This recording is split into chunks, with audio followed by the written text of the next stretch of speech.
17তম বিবাহ বাৎসরিকের দিনে মরণোত্তর দেহ দান করলেন দম্পতি। ঘটনাটি উত্তর দিনাজপুর জেলার ইসলামপুর শহরের বাসিন্দা চিরঞ্জিত রায় ও মৌমিতা রায় চৌধুরী। পেশায় আইনজীবী দম্পতি আজ মরণোত্তর দেহ দান করলেন। ইসলামপুর বিজ্ঞান মঞ্চ শাখায় এই দেহ দান করা হয়। ইসলামপুর টাউন লাইব্রেরি হলে আজ একটি ছোট অনুষ্ঠানের মাধ্যমে মরণোত্তর দেহ দান করেন তারা বলেন, যে জামা আমাদের পরনে লাগে না সে যেন আমরা বর্জন করি, তাই শরীর যদি কারো প্রয়োজন হয় তা দান করে দেওয়াই শ্রেয়। তারা বলেন, এই নিয়ে যে কুসংস্কার তা আস্তে আস্তে মুছে যাবে।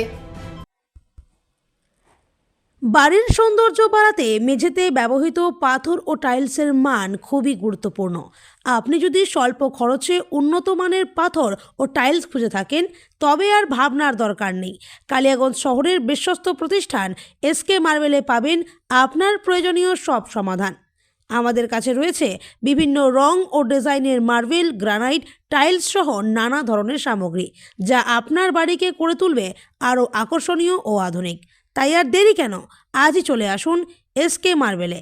আমাদের ঠিকানা কালিয়াগঞ্জ কুনোর মোড়, রায়গঞ্জ বালুরঘাট রাজ্য সড়কের পাশে। যোগাযোগ নাম্বার 9434247290। সকলকে আমার নমস্কার। এবং আমরা অ্যাকচুয়ালি দীর্ঘদিন ধরেই ভেবেছিলাম যে এরম বডি ডোনেশনের ব্যাপার নিয়ে, তো হয়ে উঠছিল না। তবে আজকে আমাদের হয়ে উঠেছে, এটা আমাদের খুব ভালো লাগছে। এবং আমার অ্যাকচুয়ালি এটাই একটা বলার যে এই ব্যাপারটা, এই বডি ডোনেশন আফটার ডেথ, এটা খুবই ভালো কাজ এবং প্রয়োজনীয়, সমাজের জন্য খুব প্রয়োজনীয়, যেটা করা উচিত। তার জন্য এই প্রসিডিওরটাকে একটু প্রমোশন করা উচিত, যেন জনসাধারণের নলেজে আসে যে কিভাবে কি করলে ভালো হয়। আরও ভালো হয় যে কোনো সোশ্যাল প্ল্যাটফর্ম ইউজ করা উচিত, যেন যে কোনো জনসাধারণ এটাকে এনকোয়ারি করতে পারে, এর সম্বন্ধে জানতে পারে। একটা সোশ্যাল প্ল্যাটফর্ম যদি করা যায় তাহলে অনেকেই আগ্রহী আছে, কিন্তু বিভিন্ন যেহেতু জানে না প্রসিডিওর, যার জন্য হয়ে উঠছে না তাদের। তো এটাকে একটা সোশ্যালি একটা ফর্মুলাতে, প্ল্যাটফর্মে যদি নিয়ে আসা যায় খুব ভালো হয়। আমরা বিজ্ঞান মঞ্চ, পশ্চিমবঙ্গ বিজ্ঞান মঞ্চের মাধ্যমে আমরা আমাদের বডি ডোনেট করলাম আফটার ডেথ। দেবনাথ, 17তম। এটা আমরা সকালবেলা দুজন মিলে জানি যে এই প্রশ্নটা আসতে পারে, হিসাব করে এসেছি। জানাই সকলকে, আপনারা এখানে উপস্থিত হয়েছেন এবং ইসলামপুর বিজ্ঞান মঞ্চের বিজ্ঞান কেন্দ্রকে যে আমাদের এই ইচ্ছেকে তারা বাস্তবায়িত করতে আমাদের সহযোগিতা করেছেন। আমরা দুজন মিলেই অনেক দিন থেকেই ভাবছিলাম যে আমরা এই মরণোত্তর দেহদান করব, ঠিক সময়ের অভাবে বা নানা রকম কাজের চাপে হয়ে উঠছিল না। তো দুজন মিলেই সিদ্ধান্ত নিলাম যে আজকের দিনটিকে আমরা বেছে নেব। আজকে যেহেতু দুজনের একসাথে পথ চলা শুরু, তাই এই দিনটিকেই বেছে নিয়ে আমরা আজকের দিনে এই মরণোত্তর দেহদানের পরিকল্পনা করি। আসলে আমার সবার কাছে খুব সোজাভাবে বলতে গেলে যে দেখুন, আমরা জামা কাপড় কিনি, জামা কাপড় পরি, যে জামা কাপড়গুলো আমাদের আর কাজে লাগে না সেগুলো তো আমরা পুড়িয়ে ফেলে বা মাটির তলায় না দিয়ে আমরা অন্যকে অনেক সময় দান করিয়ে দিই। দান করে দিলে যে জামা কাপড়টা আমার কাজে লাগছে না সেই জামা কাপড়টা অন্য কেউ পরতে পারে। তো আমরা যদি এইভাবে সোজাভাবে দেহদানটাকেও যদি দেখি যে হ্যাঁ, আমরা আমাদের যে পোশাকটা, আমাদের আত্মার পোশাক তো দেহটা, আমরা যদি অন্যভাবে দেখি যে আত্মার পোশাক আমাদের এই দেহ, তো সেই পোশাকটা যদি অন্য কাউকে দান করে দিই তাতে তো কোনো অসুবিধার কিছু নেই।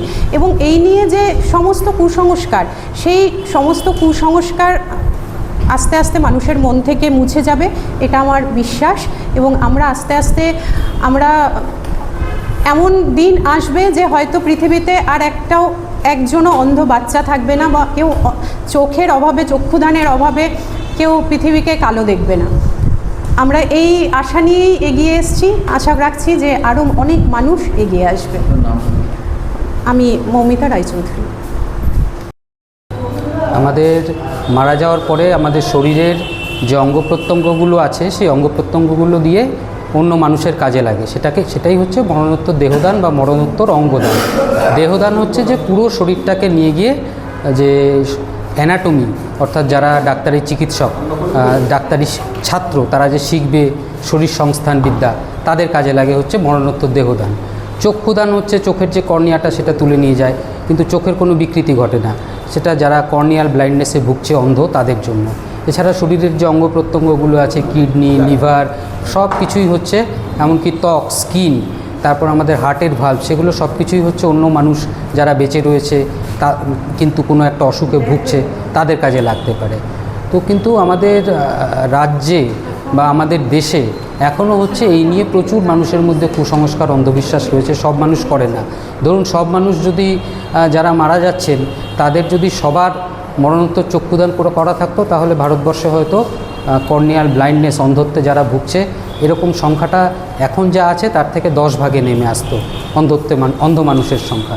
তো এইগুলো আমরা চাইছি যে এগুলো হোক, কিন্তু আমরা দেখতে পাচ্ছি যে এই আমাদের উদ্যোগে, অর্থাৎ পশ্চিমবঙ্গ বিজ্ঞান মঞ্চের উদ্যোগে গত কয়েক বছরে আমাদের জেলাতে বেশ কয়েকজন মরণোত্তর দেহদান করেছেন, চক্ষুদান একজন করেছেন ইসলামপুর হাসপাতালে। কিন্তু তার যে পরিকাঠামো যেভাবে থাকার কথা, এক তো মানুষের মধ্যে সচেতনতার অভাব, দ্বিতীয়ত পরিকাঠামোরও বেশ কিছুটা অভাব রয়েছে। আমাদের জেলাতে একমাত্র যে সরকারি আই ব্যাংকটি রায়গঞ্জে রয়েছে, গত 1 দশকের বেশি সময় ধরে বন্ধ হয়ে পড়ে রয়েছে। আমরা বারবার বলা সত্ত্বেও সেটি চালু করতে পারেনি। আমরা সেই আবেদন প্রশাসনের কাছেও রাখবো যে তারা এই আই ব্যাংকটা চালু করুক উত্তর দিনাজপুর জেলার মানুষের স্বার্থে। দ্বিতীয়ত উত্তরবঙ্গে সেইভাবে এখনও অর্গ্যান ডোনেশন, অর্থাৎ যে অঙ্গদান, সেই অঙ্গ প্রত্যঙ্গ প্রতিস্থাপনের যে পরিকাঠামো গড়ে ওঠেনি। এমনকি আমাদের রাজ্যে কিছু কিছু হয়েছে, পুরোটাই কলকাতা কেন্দ্রিক সেই বিষয়ে। তো সেইটা সমস্ত জায়গায় সেই পরিকাঠামোটা হওয়া দরকার। এই অনুষ্ঠানের মাধ্যমে আমরা আজকে ওনারা দুজন তাদের বিবাহবার্ষিকীতে যেভাবে এগিয়ে এসছেন, ওদেরকে তো অভিনন্দন জানাচ্ছি পশ্চিমবঙ্গ বিজ্ঞান মঞ্চের তরফ থেকে। এবং আমরা ধারাবাহিকভাবে কিন্তু এই কাজটা মানুষের মধ্যে সচেতনতা এবং এই কাজটা করে চলেছি, এবং প্রশাসনকেও আমরা আবেদন করব যে এই কাজটা যেন হয়। এবং আপনারা অনেকেই জানেন যে গত কিছুদিন আগে যে একটা খুব বাজে ঘটনা পশ্চিমবঙ্গে ঘটে গেছে, যে মায়ের মরণোত্তর চক্ষুদান করার পরে নদিয়ার একজন ভদ্রলোক আমির চাঁদ শেখ, তাকে হচ্ছে পুলিশি হয়রানির সামনে পড়তে হয়েছে অকারণ। তো এই ঘটনাগুলো যেন ভবিষ্যতে আর না ঘটে, তার জন্য মানুষের মধ্যে সচেতনতা প্রসার দরকার।